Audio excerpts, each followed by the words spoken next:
Nuevamente, gracias a todos. Gracias, Eduardo Menem, por su predisposición. Desde el primer momento que le hemos enviado un mail, estuvo muy dispuesto a hablar con jóvenes y con otros no tan jóvenes, que estamos todos muy deseosos de escucharlo y con mucho entusiasmo de poder ver desde adentro lo que significó este momento tan importante. Como decíamos la vez pasada, siempre cuando pensamos convencionales constituyentes parece que fuesen los de 1853, ¿no?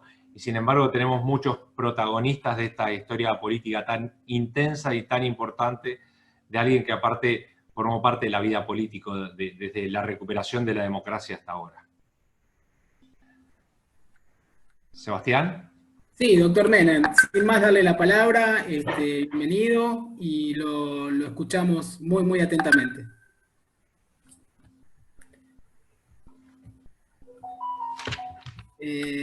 Está muteado. Sí, ahí lo estoy. Ya puede hablar, doctor. No, está muteado. Ya está. Habilitado. Ahí está. Bueno, muchas gracias por esta invitación. Soy yo el que tengo que agradecer que me den esta oportunidad de ponerme en contacto con ustedes, con los numerosos participantes en esta charla. Creo que para los que tuvimos el honor de participar en la Convención Constituyente de 1994, tenemos la obligación moral de dar a conocer cómo se desarrolló esa convención, qué finalidades tuvo, dar a conocer detalles y todo lo que puede ser de interés para el pueblo, para la gente, porque en esa magna asamblea sancionó normas fundamentales para la vida de la comunidad. Así que le agradezco a Sebastián y a Gustavo por esta invitación que me hicieron. Y lo felicito a Gustavo porque lo he visto cómo difunde la Constitución a través de YouTube, ¿no? Y realmente es un mérito muy grande, porque yo digo que los argentinos deberíamos tener como libro de cabecera la Constitución Nacional. Nosotros tenemos que tratar de convertir al habitante en ciudadano, conocedor de sus derechos y de sus obligaciones, porque es la forma en que vamos a hacer vigente la democracia en nuestro país, cuando el ciudadano conozca sus derechos y sus obligaciones de acuerdo a nuestra Constitución. La historia constitucional de nuestro país ha sido muy traumática. Tenemos de todo en la historia constitucional. Tenemos constituciones que han sido sancionadas y que no han sido puestas en ejecución, como la de 1829, la de 1829 y 1826, que no fueron puestas en ejecución porque eran constituciones unitarias, no las aceptaron las provincias. Eran tan unitarias que las provincias tenían que someter sus constituciones a la aprobación del gobierno nacional. Por eso nunca fueron aceptadas. Y eso que la de 1819 tenía la característica de haber sido sancionada por la mayoría de los congresales que declararon nuestra independencia en Tucumán en 1816. Después vinieron todos los pactos entre las provincias, los pactos preexistentes que le llaman el preámbulo, el pacto de San Nicolás, el pacto federal de 1831, todas tendientes a la organización nacional, hasta que el pacto de San Nicolás de los Arroyos, que le da mayor importancia al pacto federal, hasta que llegamos al Congreso Constituyente de 1853, que sanciona ese año la Constitución, que tuvo un problema, que Buenos Aires no participa, porque la provincia de Buenos Aires no participa porque era igualitaria en cuanto a la representación. Buenos Aires quería tener mayor participación que las provincias, era 2 por provincia, entonces Buenos Aires no quiere participar porque, bueno, tenía tenía el puerto, tenía la aduana que no quería participar con las otras provincias. Entonces se sanciona esa constitución sin la presencia, sin la participación de la provincia de Buenos Aires, a razón de dos representantes por cada provincia. Ahora, esta constitución de 1853 tuvo varias virtudes, ¿no? Fue un esfuerzo muy grande de los que la sancionaron, fue de avanzada, fue una constitución que tenía rasgos liberales, pero estuvo adelantada para la época, ¿no? Porque en 1857, para que adviertan ustedes, en 1857 un fallo de la Corte de Estados Unidos, ¿no? Determinando que los negros no tenían derecho a ser ciudadanos de los Estados Unidos. Y el presidente de la Corte, Taney, de la Corte de Estados Unidos, decía que la Constitución de Estados Unidos no les reconocía el derecho a ciudadanía y que no prohibía la esclavitud de los negros en los Estados Unidos. Ese fue, pese a que nuestros constituyentes tomaron la Constitución de Estados Unidos, algunos dicen que el molde fue la Constitución de Estados Unidos, más las ideas de Alberdi, nuestra Constitución abolió la esclavitud de entrada. Eso fue un avance que ya venía insinuándose desde la Asamblea del año 1813. Pero de todos modos, la Constitución, la Convención de 1813 tuvo unas características particulares porque los representantes de las provincias no habían sido elegidos de forma muy transparente, habían sido elegidos un poco a dedo, y algunos ni conocían las provincias que representaban. El representante de La Rioja, por ejemplo, era un abogado de Córdoba, Regis Martínez, y así pasó con varias provincias. Pero de todos modos fue un esfuerzo muy grande el que hicieron y tenemos que reconocerlo. En 1860 se hace la reforma constitucional para incorporar a Buenos Aires. La Constitución de 1853 llega después de la batalla de Caseros, es decir, parece que este fue un poco el signo de las primeras constituciones, es decir, que venían como después de batallas, había un poco de sangre antes de la sanción de la Constitución. Otra batalla, la de Cepeda de 1859, da lugar a la reforma de 1860, cuando son vencidas las fuerzas de Buenos Aires y se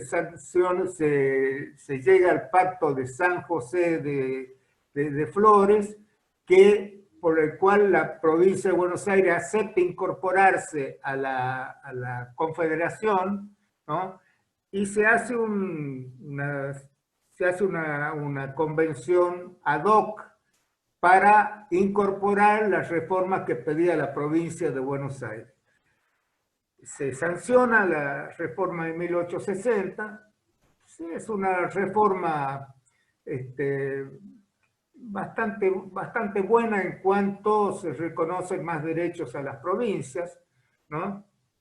Y, entre otras cosas, se sanciona el artículo 33, que es de gran importancia por cuanto ahí se reconocen los derechos implícitos, es decir, aquellos que no están enumerados en la Constitución, pero que surgen de la soberanía del pueblo.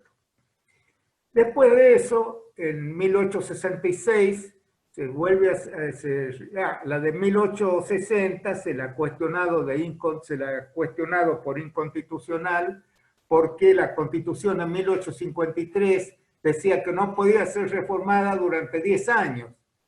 Es decir, que hasta 1863 no podía ser reformada, no obstante lo cual se la reforma en 1860, pero el cuestionamiento de inconstitucional nunca prosperó. En 1866 se reforman un par de artículos. ¿Por qué? Porque la de 1853 había establecido que hasta 1866 nomás Buenos Aires podía percibir los impuestos por las exportaciones e importaciones, pero en 1866 Buenos Aires los necesitaba. ¿Por qué? Porque estábamos en guerra con el Paraguay, otra vez la sombra de la guerra. Necesitaba de esos recursos la nación para hacer frente a las demandas de la guerra con el Paraguay. Entonces se modifica el artículo 4 para que esos recursos sigan en poder de la nación y no los comparta con las provincias.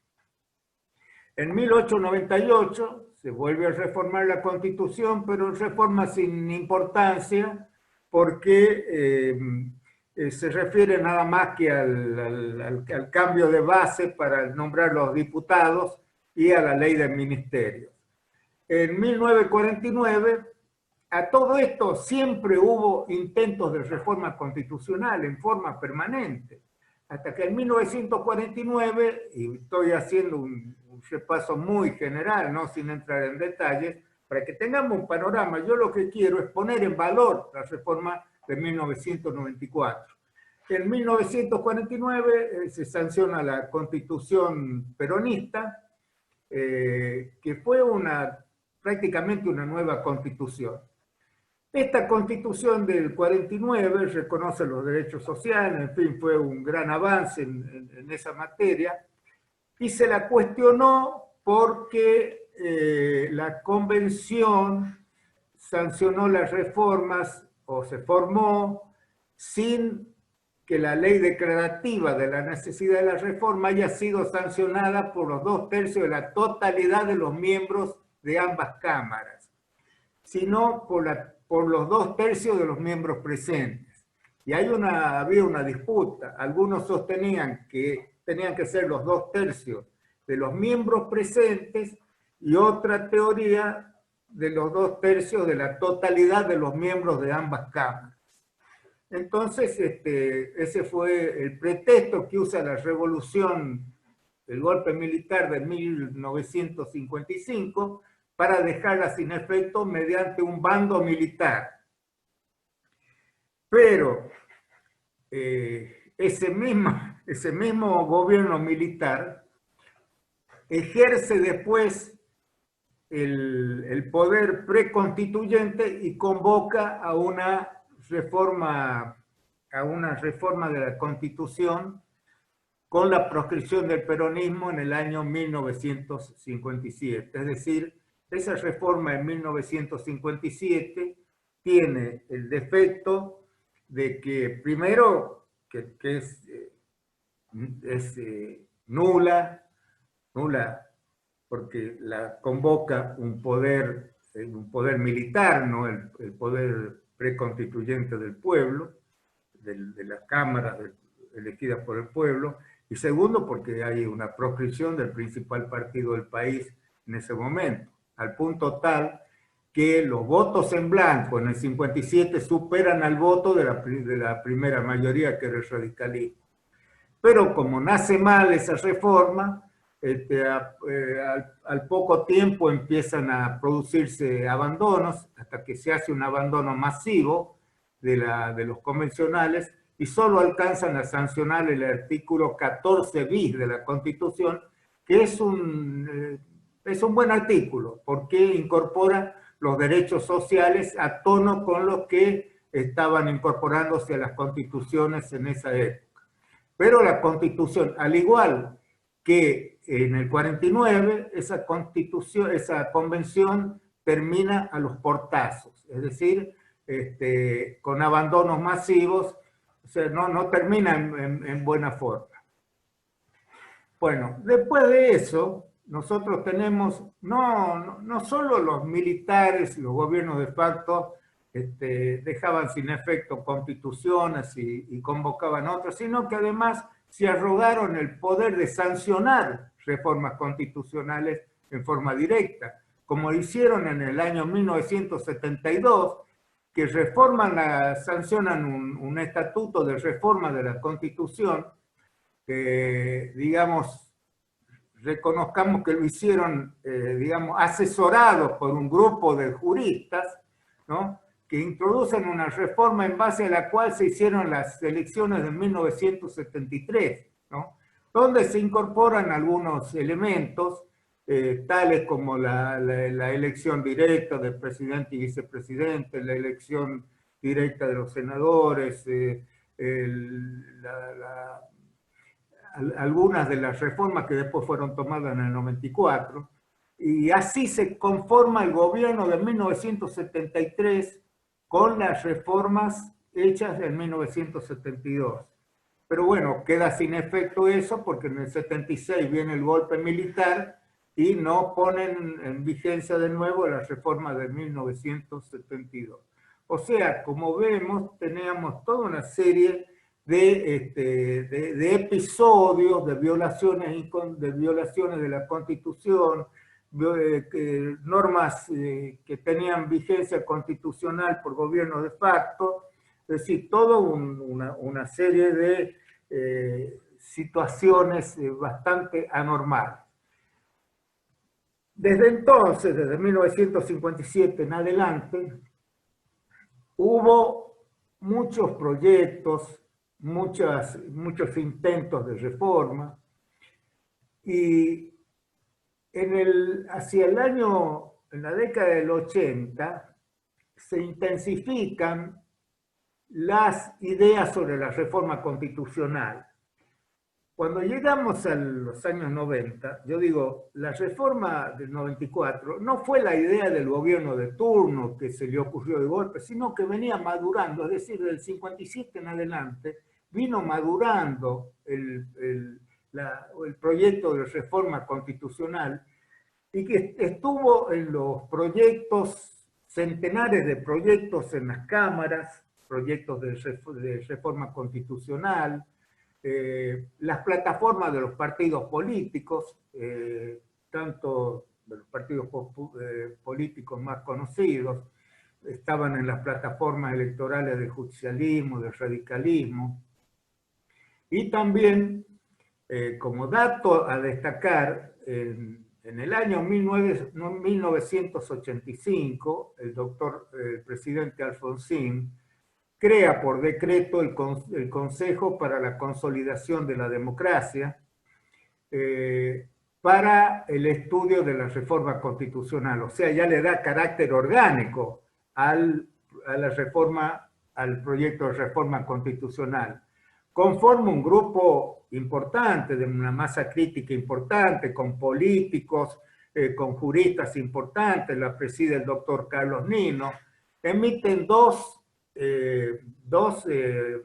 dictámenes, dos estudios importantes que después fueron tenidos en cuenta, ¿no? Pero ¿por qué no sigue adelante esa reforma? Porque el gobierno radical entra en crisis, vino la hiperinflación, los problemas sociales y políticos, y ahí se detiene el proceso de reforma. Cuando llega el Partido Justicialista había estado de acuerdo con los proyectos de reforma. Siempre fue un partido reformista. Entonces, no es de extrañar que en el año 90 el justicialismo, ya siendo gobierno, empieza también a pensar y a proyectar la reforma de la Constitución. En el año 93 presenta un proyecto de reforma. No es seguido al principio por los radicales, porque empezó a decirse que lo único que se perseguía era la reelección presidencial. De todos modos, el peronismo lo presenta el proyecto en el Senado. Había varios gobernadores radicales que estaban de acuerdo, y entonces se habla de que se llamaría a un plebiscito para ver si el pueblo estaba o no de acuerdo con ese proyecto de reforma. En el Senado, a todo esto, se consigue sancionar el proyecto, que tiene algunas cuestiones, algunas normas que después fueron sancionadas en la reforma 94, pero era un proyecto distinto del que finalmente se sancionó. una vez que sanciona el proyecto en el Senado, y al comprobar los radicales que podía seguir adelante la reforma, y además ante la amenaza del plebiscito, que seguramente iba a salir favorable, entonces se llega al Pacto de Olivos. Se celebra el Pacto de Olivos entre los presidentes de ambos partidos y todos los colaboradores de ellos. Yo estuve presente en el Pacto de Olivos, estuve presente en las conversaciones previas, fueron muchas las reuniones que se hicieron, o sea, no fue el Pacto de Olivos no fue algo que se hizo de golpe, no, hubo, trabajamos en comisiones del Partido Justicialista, comisiones internas donde trabajamos con los juristas del Partido Justicialista, a su vez los radicales trabajaron con sus juristas en el seno del radicalismo, después empezamos a hacer reuniones conjuntas entre los juristas de ambos partidos, estaban al tanto, por supuesto, el presidente de la Nación, y estaba al tanto el doctor Raúl Alfonsín. Y acá les cuento un detalle, ¿no? Esto no está en los libros, porque me decía Gustavo que algo que no está en los libros. En el año 93, el presidente de la Nación, el doctor Menem, es sometido a una operación delicada de carótida, ¿no? Y estaba internado en el cardiovascular. Y ahí lo visita el doctor Alfonsín. Él va con otro funcionario radical y yo estaba presente. Y en esa habitación del sanatorio, ahí también hablamos del proyecto de reforma y decidimos con el doctor Alfonsín darle para adelante. Estábamos decididos, ¿no? O sea que en cualquier lugar hablábamos del proyecto de reforma. Bueno, vino el Pacto de Olivos, después el Pacto de la Rosada, que fue complementario al Pacto de Olivos, o sea, se firmó el Pacto de Olivos en una tarde,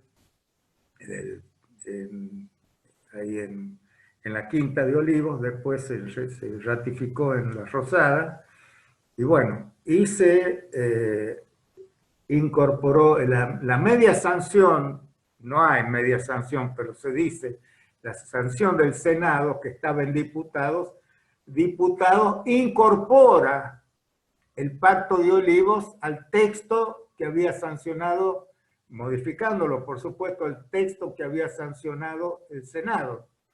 Y lo vuelve al proyecto modificado ya con el Pacto de Olivos incorporado, lo vuelve al Senado, que lo ratifica y queda sancionada la ley 24.309. Declarativo de la necesidad de la reforma, que es sancionado por los 2/3 de la totalidad de los miembros de ambas cámaras. Por eso yo afirmo, y siempre lo repito, y lo voy a decir ahora, que la reforma de 1994 es la más legítima y democrática de todos los actos constitucionales realizados en nuestro país desde 1853 a la fecha, porque fue legítima en su origen, porque fue producto del consenso, no fue una ocurrencia de la noche a la mañana, sino que fue madurando a través del tiempo y se concretó en un pacto de las principales fuerzas políticas del país, que en la elección del 10 de abril de 94 reunió el 68%, casi el 70% de la voluntad a favor de la sanción de la reforma.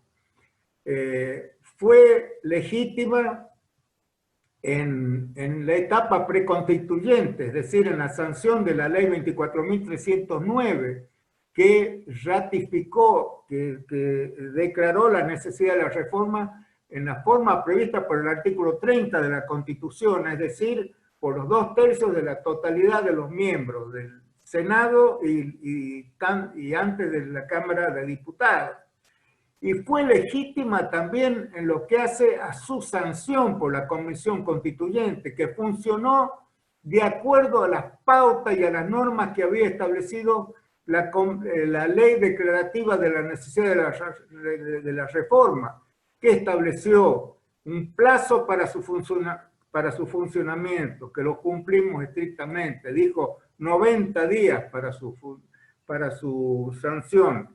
Yo, como presidente, me preocupaba muchísimo de que terminemos justo a los 90 días. Empezamos un 25 de mayo en el Teatro 3 de febrero de Paraná y terminamos jurándola el 24 de agosto en el Palacio San José, que había sido la residencia de Urquiza. Nos establecieron qué puntos podíamos reformar. Dictamos nuestro propio reglamento.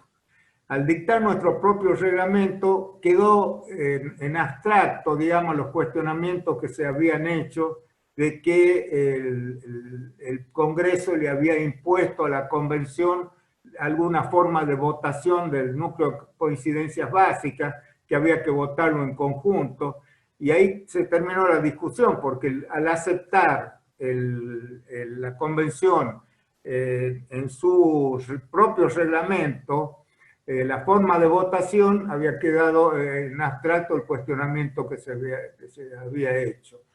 Entonces fue legítima en cuanto a su origen, en cuanto a preconstituyente y en cuanto a su sanción por la Convención. Y digo que fue la más democrática porque hubo una pluralidad democrática en cuanto se hizo, la Convención se integró por elecciones legítimas que no tuvieron ningún tipo de impugnación. Fueron elecciones intachables del 10 de abril de 1994. Participaron 35 partidos políticos, 22 nacionales y 13 partidos distritales, de los cuales 20 tuvieron representación en la Convención Constituyente. Se aplicó el sistema DON.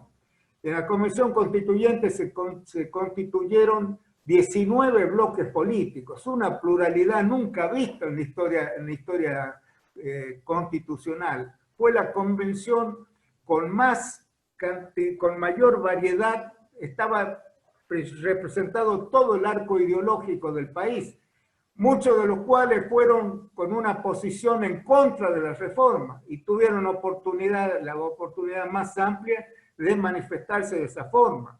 Algunos inclusive, y esto es cuando me invitaron a participar en esta charla, cuáles eran las amenazas que había. Y una de las amenazas era que algunos de los que estaban en contra habían planteado recursos judiciales en contra de la reforma, ¿no? Que llegaron a la Corte Suprema de Justicia. Uno, el caso Polino, y otro, el caso Romero Félix, que era uno de los convencionales. Habían planteado amparos para que no se haga la reforma constitucional.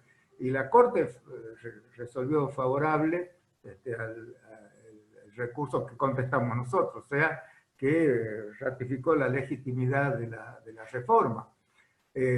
Todos los opositores tuvieron oportunidad de expresarse, formaron parte de las comisiones, integraron las mesas de autoridades, tuvieron todas las oportunidades de presentar proyectos.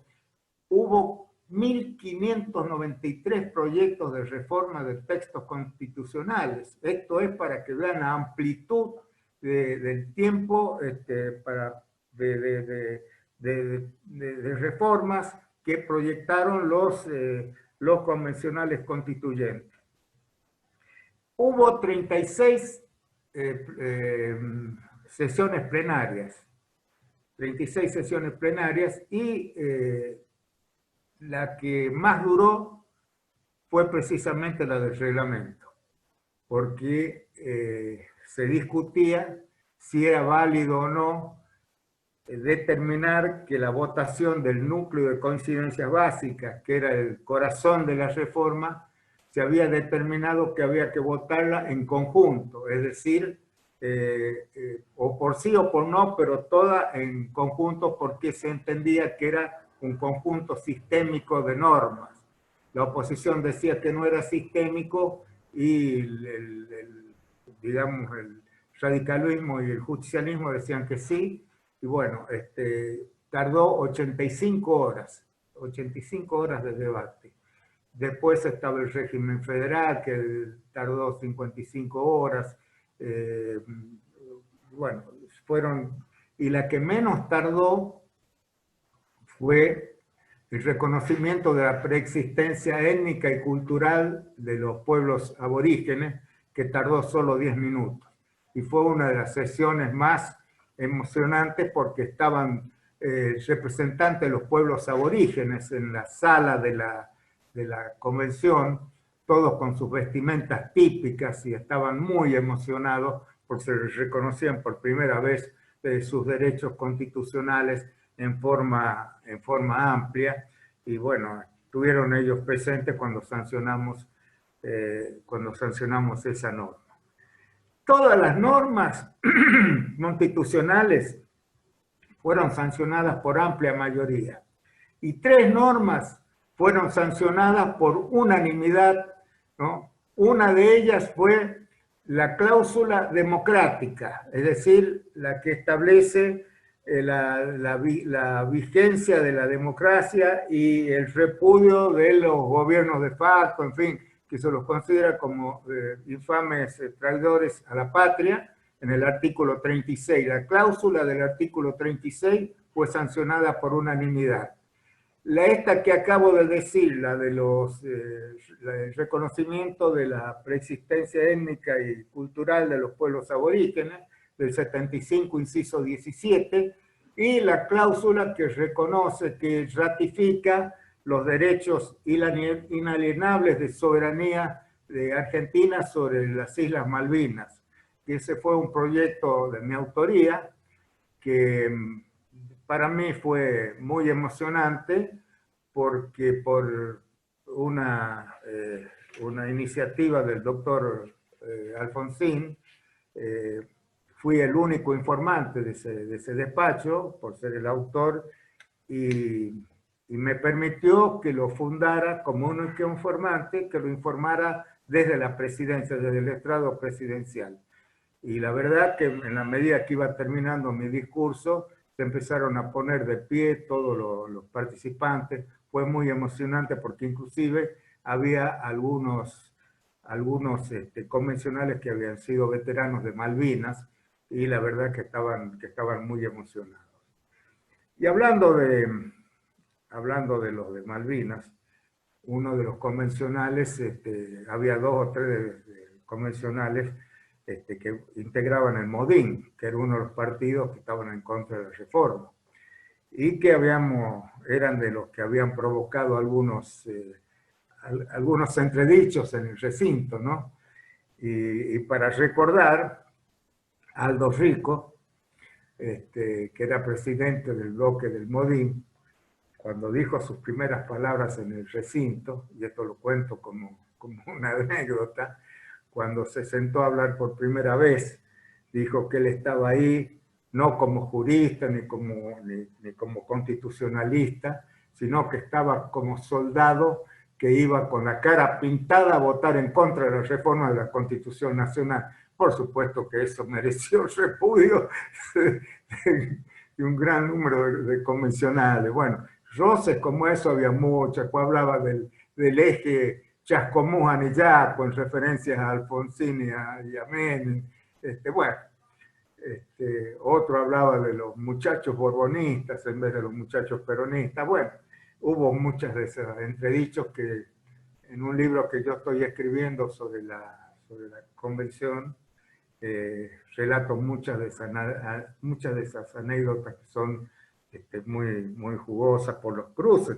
Claro, después de tantos años sin convención constituyente y habiendo tantos partidos representados, desde luego que había muchas cosas para decirse de nuestra historia. Entonces como que fue la oportunidad de hacer catarsis de tantos desencuentros que se habían producido. Habían pasado 37 años de la última reforma constitucional en la cual había estado proscrito el peronismo. Entonces había algunos peronistas que formaban parte del Frente Grande, ¿no? Que era la tercera fuerza, ¿no? Y por ahí alguno que estaba hablando del Frente Grande en contra de algunas de las reformas. Entonces salió uno de los peronistas a echarle en cara, dice, pero ¿cómo podés vos estar aquí hablando en contra de esto? Si yo con vos cantaba, ¿te acordás que cantabas Perón, Perón, qué grande sos? Dice, ¿cómo ahora has cambiado de rumbo? Bueno, se echaban en cara, así, ¿no? Y otro que le decía al convencional Álvarez, ya no sos mi Margarita, ahora te llaman Margot, porque hablaba en contra. Dice, vos fuiste maestro de los peronistas, ¿cómo podés ahora estar adoptando esas posiciones? Bueno, había esos cruces que llegaron a ser graciosos, ¿no? Bueno, después... Sí. ¿Puedo hacer una preguntita? Sí, sí, las que quieran. Yo acá paro porque si no puedo seguir hasta la madrugada. Así que paro y quiero hacer todas las preguntas. Lo que les quiero decir es que el mayor mérito que puedo hacer valer en este momento es que pese a todos los desencuentros y a las discusiones digamos, que a veces fueron muy picantes y pese a los desencuentros, cuando terminó la convención, todos los convencionales prestaron el juramento de respetar la Constitución Nacional, un hecho inédito en nuestra historia constitucional. Sí, eso lo hemos destacado. Realmente el nivel de legitimidad, de consenso que tuvo la Constitución fue inédito para nuestra historia.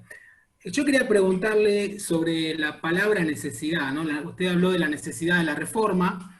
Sin duda la reforma redefinió la relación entre los poderes del Estado, ¿no? Si pensamos en el uso de digamos, la constitucionalización de los usos de los decretos de necesidad de urgencia, la comisión bicameral permanente, entre otras cuestiones, ¿no? ¿Por qué usted cree que había una necesidad de actualizar la relación entre los poderes del Estado, ¿no? Ejecutivo, legislativo, judicial? Si podría hablarnos algo referido a esto. Una muy buena pregunta. Una de las características de la reforma es que es republicanista, porque se reforzaron algunos de los principios de lo que es el sistema republicano de gobierno. Principio en cuanto a la responsabilidad de los funcionarios de gobierno, que se hace efectiva a través de los sistemas de control que incorporamos, como la Auditoría General de la Nación y como el Defensor del Pueblo, que incorporamos, les dimos jerarquía constitucional, habían sido creados por ley, pero les dimos jerarquía constitucional. La publicidad de los actos de gobierno, que los dimos a través de las sesiones públicas para la designación del acuerdo de los magistrados y funcionarios del Poder Judicial. Les dimos y la división y equilibrio de los poderes. Ahora, ¿cómo sé esto de la división y equilibrio de los poderes, que es un rasgo del sistema republicano? Primero, por la atenuación del poder, de las facultades del Poder Ejecutivo, que se da en varios aspectos. Primero, se lo da al privarlo de la facultad, por ejemplo, de nombrar al jefe de gobierno de la capital federal, que antes lo nombraba a dedo. Esto era muchos que no recuerdan, la gente joven antes, el intendente de la capital lo nombraba arbitrariamente, digamos, como quería el presidente de la nación. En segundo término, al quitarle las facultades de intervenir a las provincias, la intervención federal a las provincias, queda bien claro que únicamente lo puede hacer el Congreso de la Nación, salvo que esté en receso. Si está en receso y lo interviene el presidente de la Nación, en ese caso tiene que convocar automáticamente a sesiones del Congreso para ratificar o no esa intervención federal. La incorporación del jefe de gabinete, que reconozco que es una figura que no anduvo como se pensó, ¿no? Porque no, tanto el presidente como el Congreso de la Nación no lo dejaron funcionar como corresponde. El jefe de gabinete no cumple las funciones como establece la Constitución. Por ejemplo, el rendir informes en el Congreso mensualmente, ha habido jefes de gabinete que no han ido durante todo el año a rendir informes. Y la Cámara no ha cumplido con esa facultad que tiene de la moción de censura, que lo puede inclusive echar al jefe de gabinete, lo puede remover por una moción de censura, no la ha ejercido, ¿no? Y tampoco ha ejercido, digamos, la función de verdadero jefe de gabinete con responsabilidad ante el Congreso. Más aún, jefe de gabinete significa que el gabinete se tiene que reunir. Bueno, ha habido gobiernos donde no había reuniones de gabinete. Mal puede haber un jefe de gabinete. Bueno, hay varias... Sobre ese punto, perdón, Eduardo, sobre ese punto del jefe de gabinete, que hay un estudiante ahí, Ricardo Salvatierra, que hace justamente una pregunta sobre el rol de jefe de gabinete, pero como fue pensado, a ver, ¿cuál era la idea originaria del jefe de gabinete? Atenuar la figura del presidente, que el jefe de gabinete sea alguien de la oposición. En esas discusiones previas, ¿cuál era esa idea de la figura del jefe de gabinete? Porque por un lado Alfonsín quería más un semipresidencialismo, un semiparlamentarismo.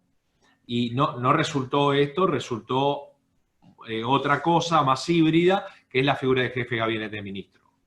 Sí, esa idea viene del Consejo para la Consolidación para la Democracia, ¿no?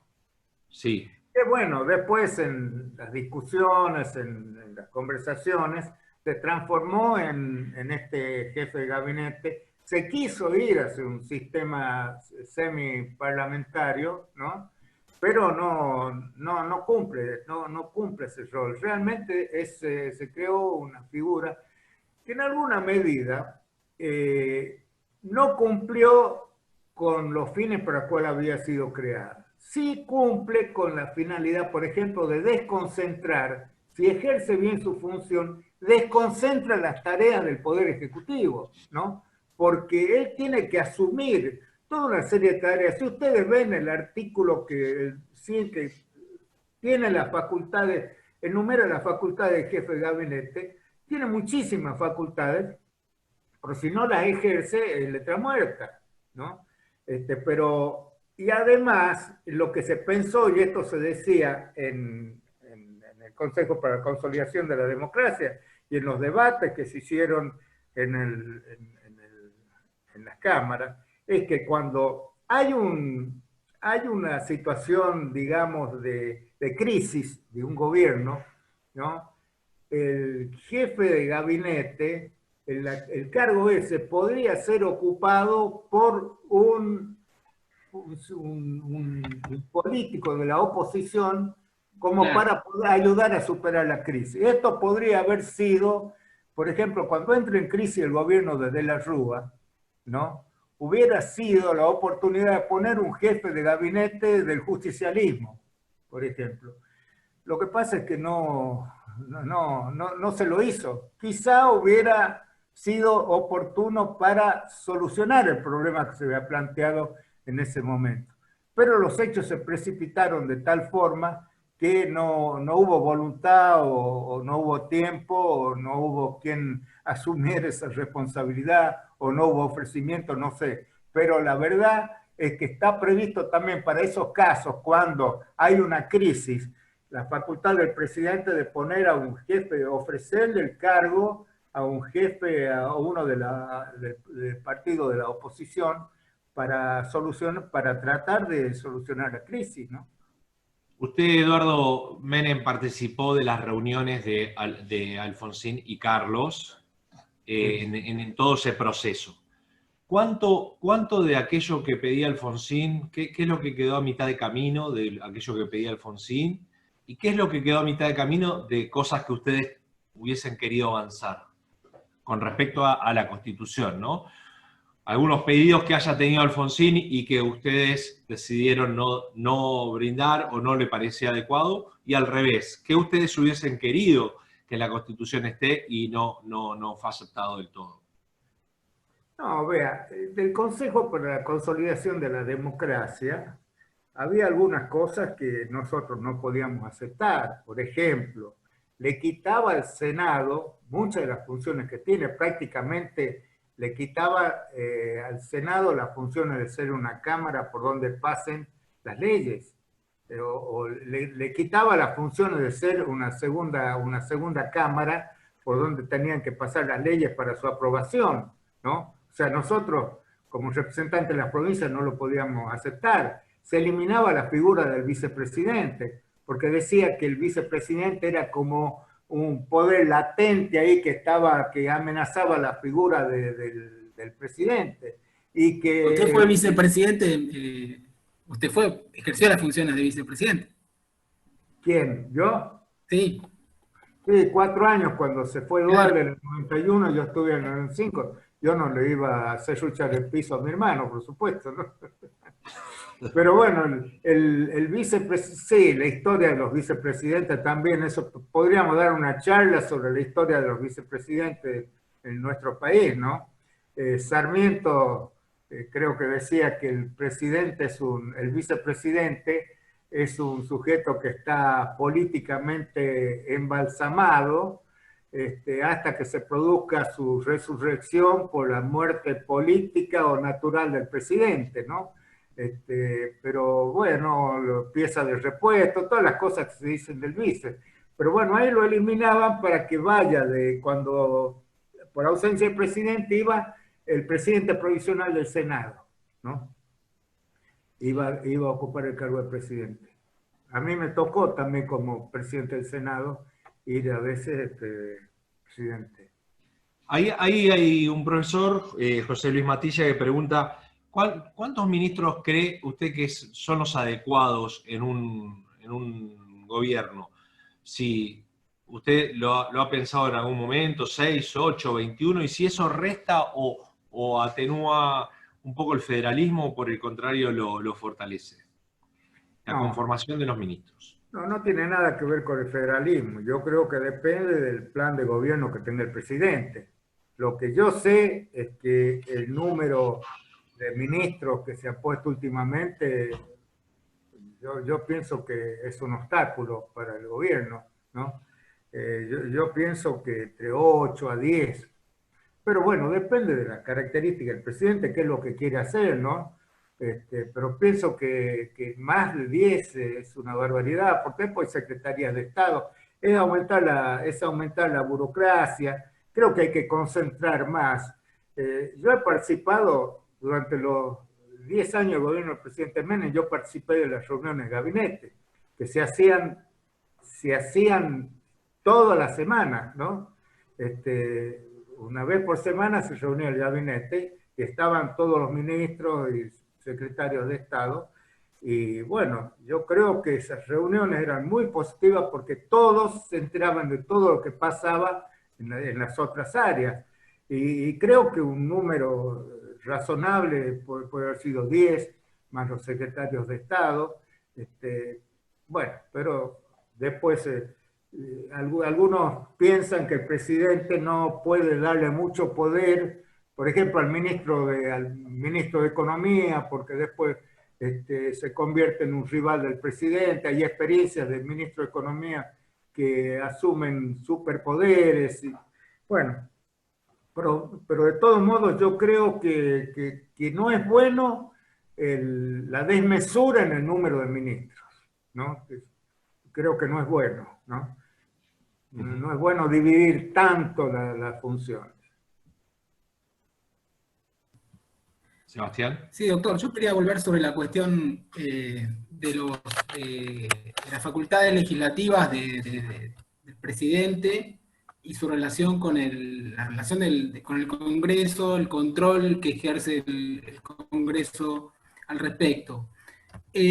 Una de las críticas en su momento, al momento de la convención, fue el exponencial uso de esta herramienta que el presidente Menem había realizado en relación al el gobierno de Alfonsín. Pero si nosotros vemos la historia posterior, bueno, de alguna manera la Constitución, y creo que, no sé si usted coincide, fue uno de los principales argumentos del doctor Alfonsín en su momento, de alguna manera institucionaliza, reconoce una práctica que hace la cultura política, institucionaliza esta cuestión. Y me parece que esto redefine la relación entre los poderes del Estado, con una supremacía, más allá de que hay un control por parte del Congreso, con una supremacía por parte del Poder Ejecutivo.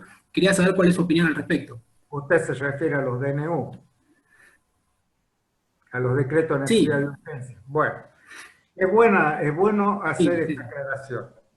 Vea, hasta antes de la reforma del 94, los presidentes dictaban por decreto muchísimas cosas sin ningún límite.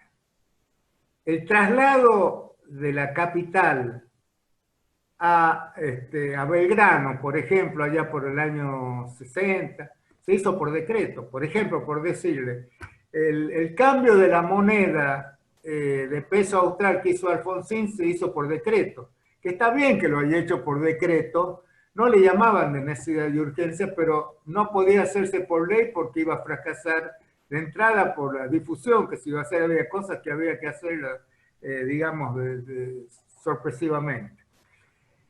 ¿Qué es lo que se quiso hacer al incorporarlos a la Constitución? Ya que se venían haciendo, pero cientos de veces, ponerle sus límites. ¿Cómo era el límite que se les quería poner? Primero, en cuanto a la materia, ¿no? Que no se podía hacer en determinadas materias, como en materia de partidos políticos, en materia tributaria, en fin, o sea, las limitaciones por materia. Y en segundo término, que tenían que ser ratificados o no por el Congreso, ¿no? Ahora, ¿qué se pensaba? El Congreso tenía que tratarlos dentro de un determinado tiempo. Lo que se hizo mal fue, por parte del Congreso, la reglamentación de los decretos de necesidad y urgencia, cosa que, y esto lo digo sin ninguna animosidad política, lo hizo la actual vicepresidenta cuando era senadora. Ella impulsó esa reglamentación que es abiertamente inconstitucional. ¿Por qué? Yo les pongo este ejemplo. Para sancionar una ley, usted necesita el consentimiento de las dos cámaras, la aprobación de las dos cámaras. Un proyecto, un decreto de necesidad y urgencia, para ser rechazado, necesita el rechazo de las dos cámaras. O sea, un decreto de necesidad y urgencia, basta con que una cámara lo apruebe para que ya no pueda ser rechazado.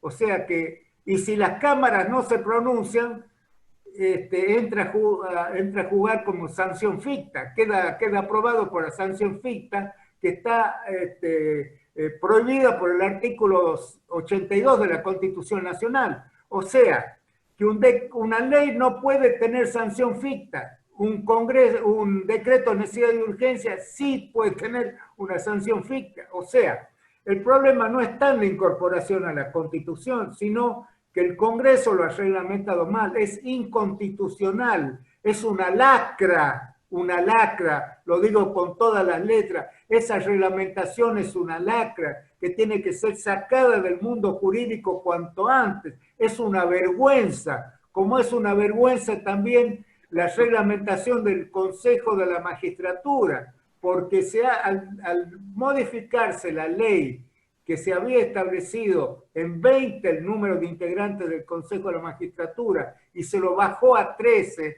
también con ese criterio, se violó el equilibrio que tiene que haber. Si ven ustedes la discusión en la Convención Constituyente del equilibrio, cómo se planeó el tema del Consejo de la Magistratura, tiene que haber un equilibrio entre los distintos estamentos y tiene que haber representantes de todas las instancias judiciales.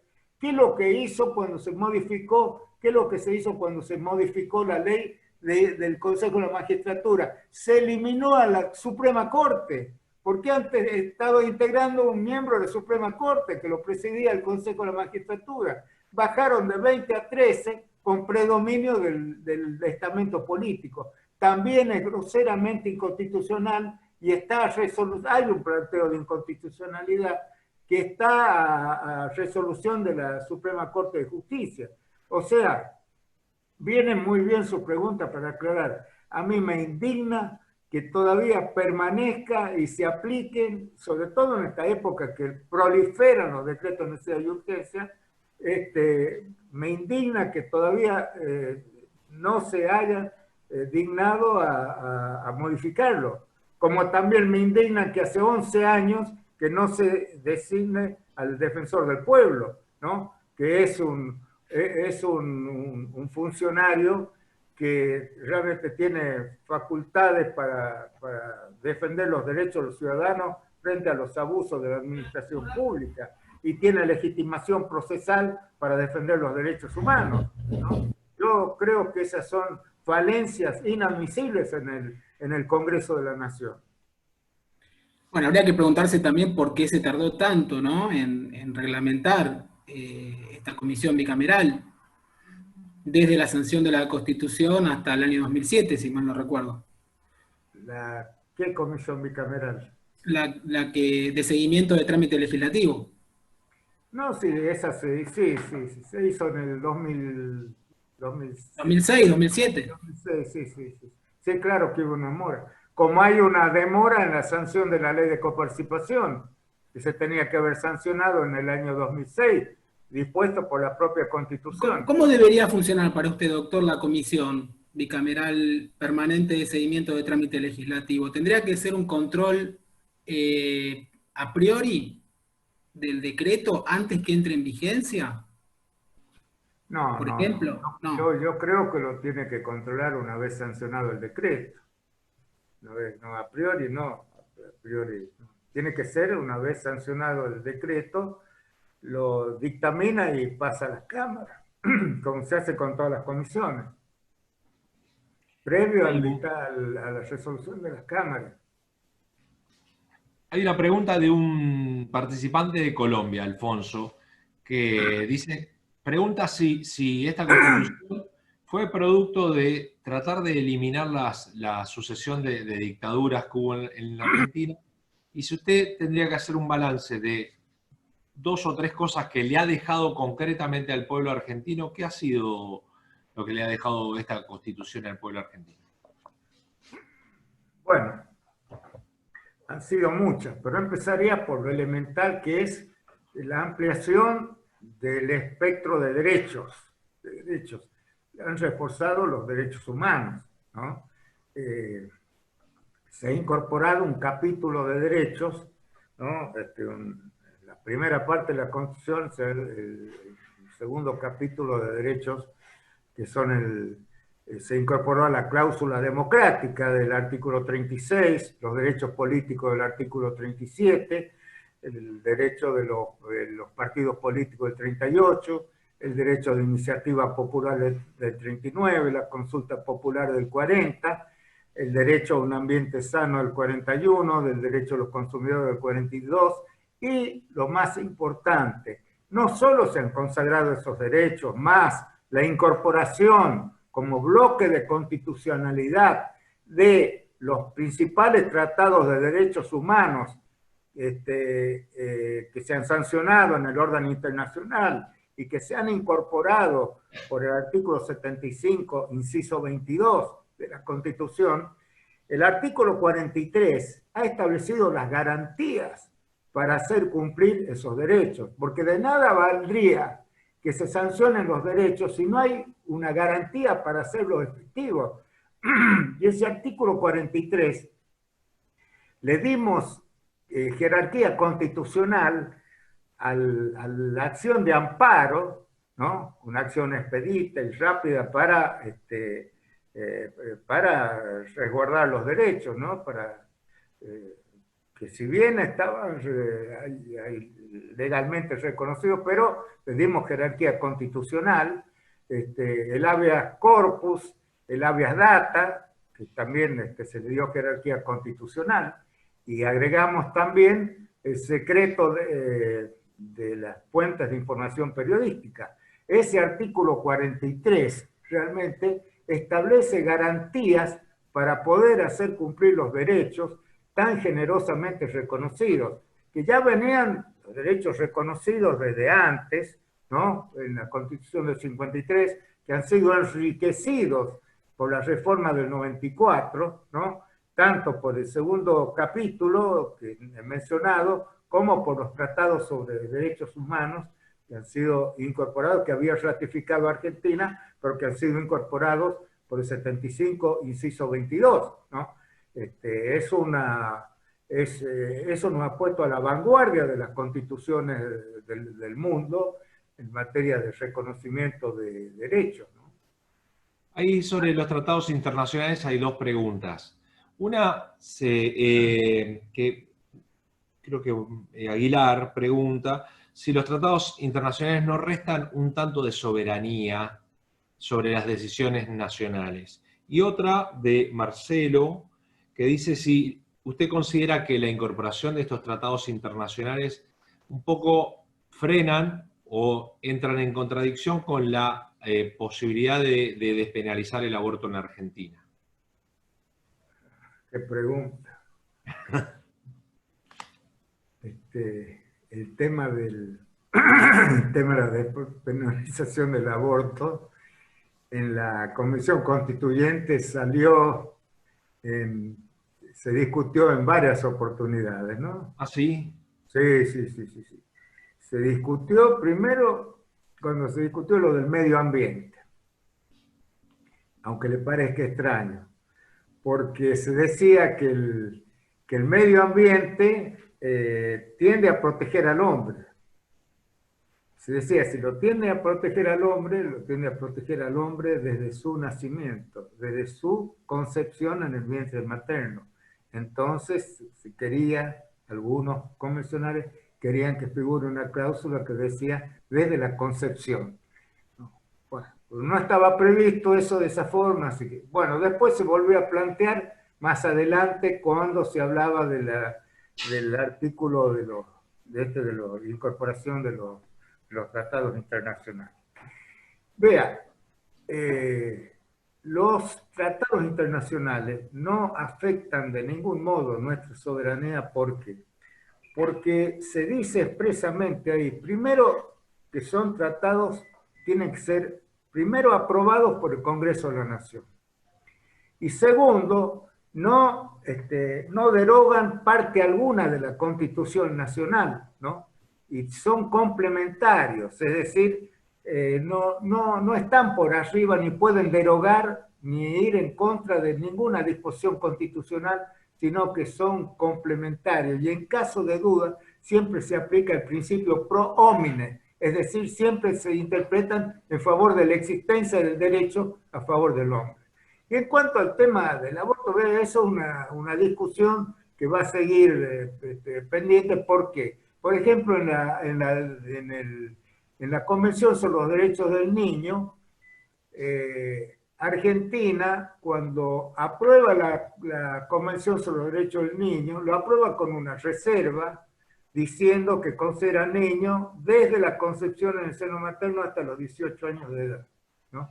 Bueno, eso genera toda una serie de discusiones, ¿no? Y los que están en contra del aborto dicen que, bueno, que esa cláusula condiciona lo que dicen, después algunas cláusulas del Tratado de San José de Costa Rica, dice que se protege la vida, en fin, desde el nacimiento. Bueno, hay varias interpretaciones sobre el tema, ¿no? Que fue muy discutido en Y ahí salió el artículo 23, el 75, inciso 23, que establece el derecho a la seguridad social de los ancianos, de las mujeres, de los niños, desde el embarazo hasta la mayoría de edad, ¿no? Cuando se dice desde el embarazo, se cree que es desde la concepción. Y eso motivó, yo digo, es un tema lindo para que lo lean en las versiones taquigráficas, porque ahí está la posición de Alfonsín, la posición del doctor Rodolfo Barra, que es un defensor de la vida de la concepción, en fin. Ahí saltaron las defensas de una y otra posición, ¿no? Es muy interesante, nos llevaría horas discutir el tema. Usted habló hoy de la cláusula democrática y de la incorporación de los partidos. Siempre me llamó la atención que, por lo menos yo interpreto que a partir del 94 empieza una crisis de partido. De hecho, no había si bien había 2 bloques mayoritarios, el FREPASO, y había 20 bloques más adentro de la convención, que empiezan a debilitarse los partidos políticos y se incorpora en el plexo constitucional la figura de los partidos políticos como, primero, con monopolio de la representación y como órganos fundamentales de la democracia. ¿Esto cómo fue debatido ahí? ¿Alguno propuso, por ejemplo, que haya candidaturas independientes como hay en otros países, o esta idea de los partidos políticos como un órgano casi central y fundamental? Bueno, el tema no es como consecuencia de la Reforma 94. La Reforma 94 establece que la facultad de los partidos, la atribución de proponer candidatos, pero no dice que son los únicos, no les da la facultad exclusiva. El que da la facultad exclusiva es la ley 23.298, ¿no? Esa es la interpretación que se da. Se discutió esto en la Comisión Constituyente, ¿no? Y la interpretación es que no es que establezca la exclusividad. Algunos le atribuyen la exclusividad, es una interpretación. Otra, que es la que yo comparto, que no le da la exclusividad a los partidos políticos. Hasta ahora el que establece la exclusividad es la ley 23.298, que dice que es exclusivo, pero no es la norma del 38, que es la que establece que los partidos políticos son instituciones fundamentales de la democracia y que tienen esa facultad, en fin, de proponer candidatos, de capacitar a los dirigentes, en fin, de todas las facultades que le da. Pero no, para mí no le atribuye la exclusividad, le atribuye la facultad. Ahora, si en el día de mañana se modifica la ley de los partidos políticos y establece que pueden presentar candidatos alguna otra institución o corporación, bueno, será otra cosa, pero ya es facultad del Congreso. No lo impide el artículo 38, desde mi punto de vista. Perfecto. Es muy, muy buena la aclaración, porque generalmente damos por sentado que esto viene de la palabra fundamental, ¿no? De las instituciones fundamentales de la democracia, como dice la Constitución, ¿no? Como han incorporado ustedes esa aclaración. Yo quería preguntarle, doctor, sobre el tema de la consulta popular. La iniciativa y la consulta, ¿no? Que usted en la convención fue un ferviente defensor de la incorporación de estas herramientas participativas, las mencionó como derechos humanos, digamos, fundamentales. Y tiene que ver con una crítica que hemos escuchado a lo largo de todos estos años. Quienes han sido críticos del Pacto de Olivos han dicho lo siguiente: bueno, se trató de un acuerdo de cúpulas partidarias, de espaldas a la ciudadanía, ese es el argumento, y en este sentido podría establecerse un puente entre lo que sucedió pocos años después, que mencionó recién Gustavo, la crisis de 2001, el que se vayan todos, Alfonsín caminando por los alrededores de la Casa de Gobierno y siendo, digamos, agredido. Bueno, ¿qué pasó que en tan poco tiempo hubo un repudio tan generalizado a la clase política, por lo menos por parte de aquellos que salieron a manifestarse? que hicieron pública su descontento. No sé si usted encuentra alguna relación No, entre estas dos cuestiones. no, vea, una de las características, una de las ideas fuerza de la reforma del 94 fue darle mayor participación al ciudadano, ¿no?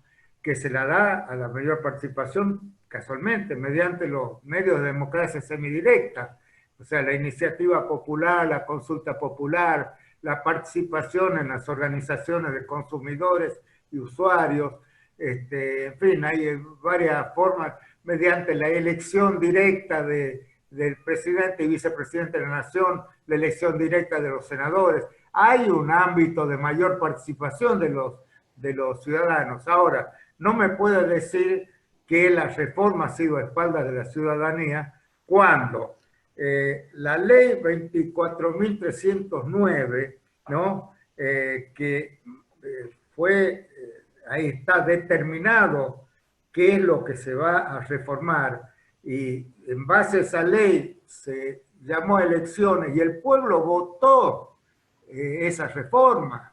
Nunca, yo creo que nunca hubo una reforma tan apoyada popularmente como esa, ¿no? Hubo un 75% de participación popular en la votación, tratándose de una elección de convencionales constituyentes, que, o sea, no era de esas de elección de presidente o de gobernador que suelen ser arrastrados por las candidaturas personales, ¿no? La última elección había sido allá en el 57.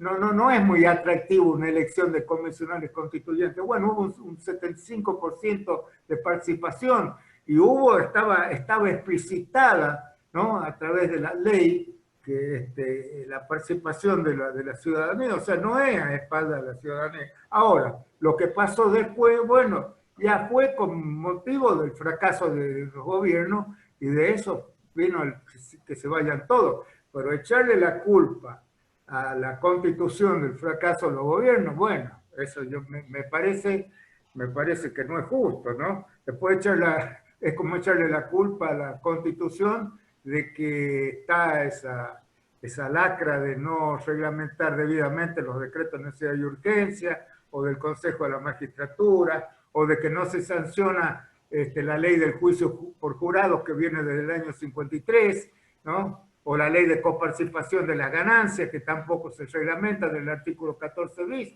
Hay muchas deudas del Congreso para con la Constitución que no se cumplen, ¿no? Y que podría dar lugar, en algún caso, a una declaración de inconstitucionalidad por omisión, ¿no? Que es una institución que no se usa, pero perfectamente se podría usar. Muchas gracias, doctor. Gustavo. Ahí hay alguna pregunta sobre las autonomías municipales y provinciales.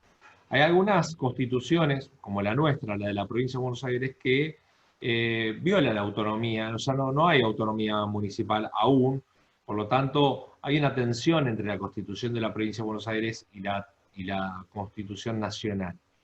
Y eso sucede con algunas autonomías municipales de varios lugares.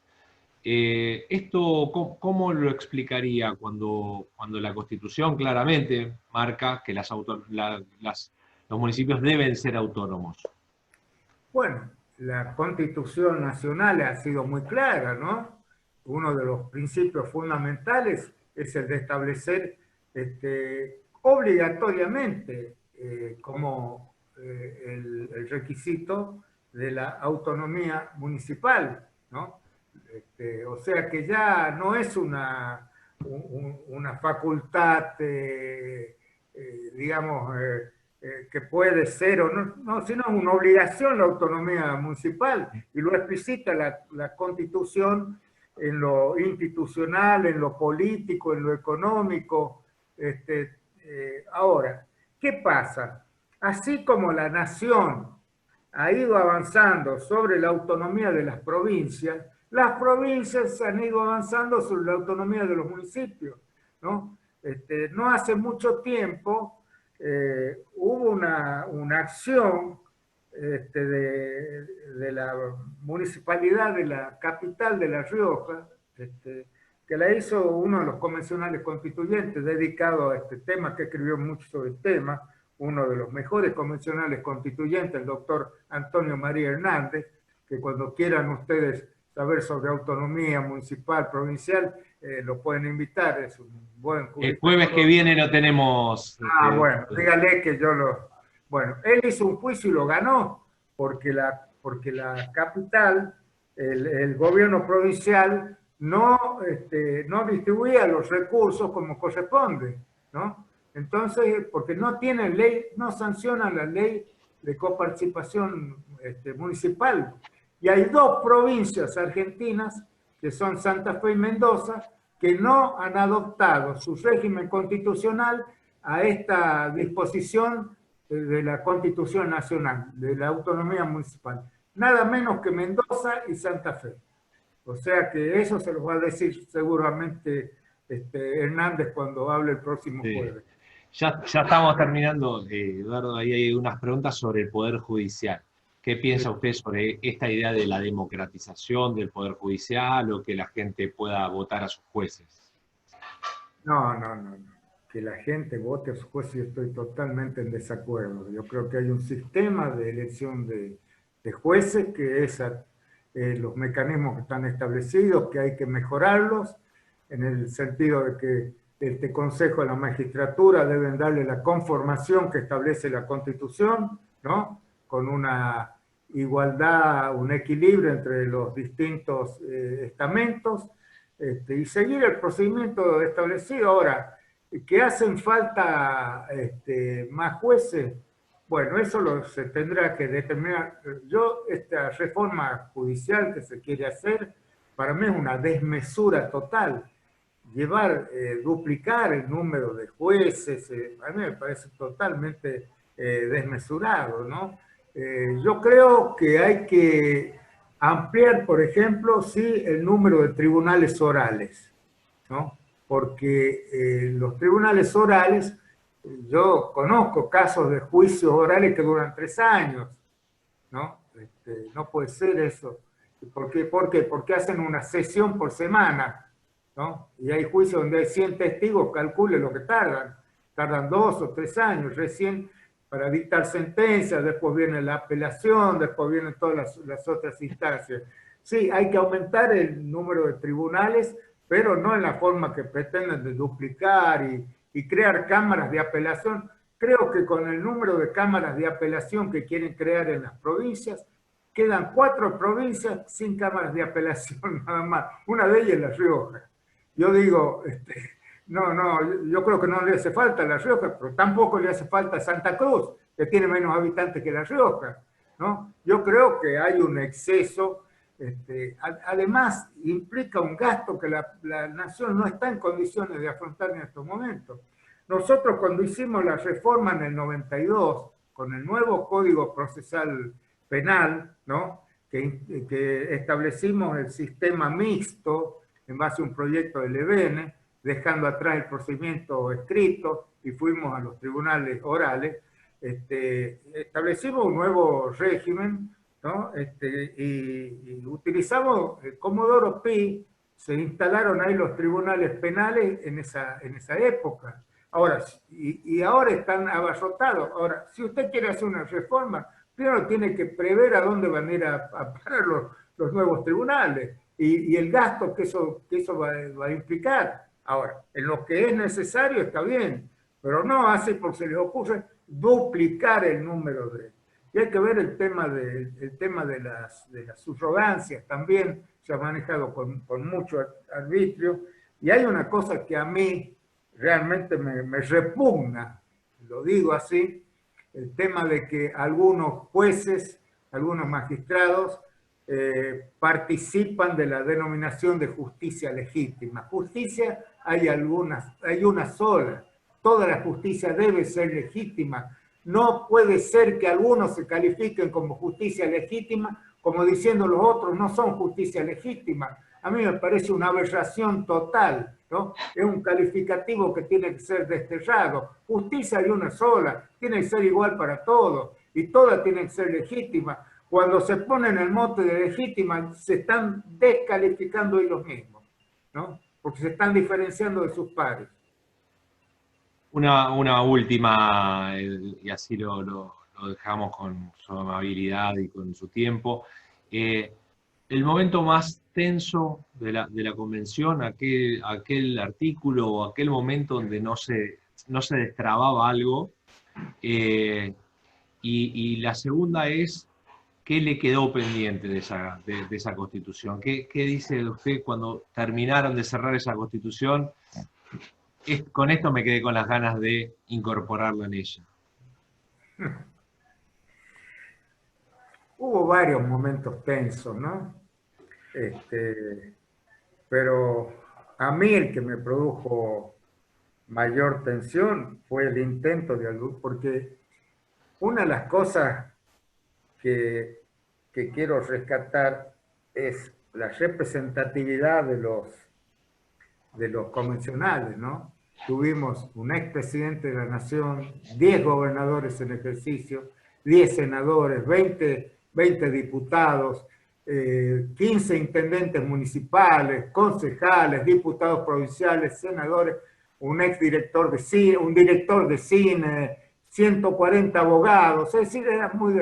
Ahora, el momento de mayor tensión para mí fue cuando quisieron impulsar que la incorporación a la Constitución de la reelección de los gobernadores, ¿no? Hubo un grupo de gobernadores que querían que incorporemos a la Constitución la reelección de los gobernadores, ¿no? Cosa que ni estaba prevista ni corresponde, porque eso era violar la autonomía provincial. ¿Cómo nos íbamos a meter en la reelección de los gobernadores, nada menos, ¿no? Inclusive hubo un intento muy serio de decir, bueno, si no hay reelección de los gobernadores, tampoco vamos a firmar el núcleo de coincidencias básicas.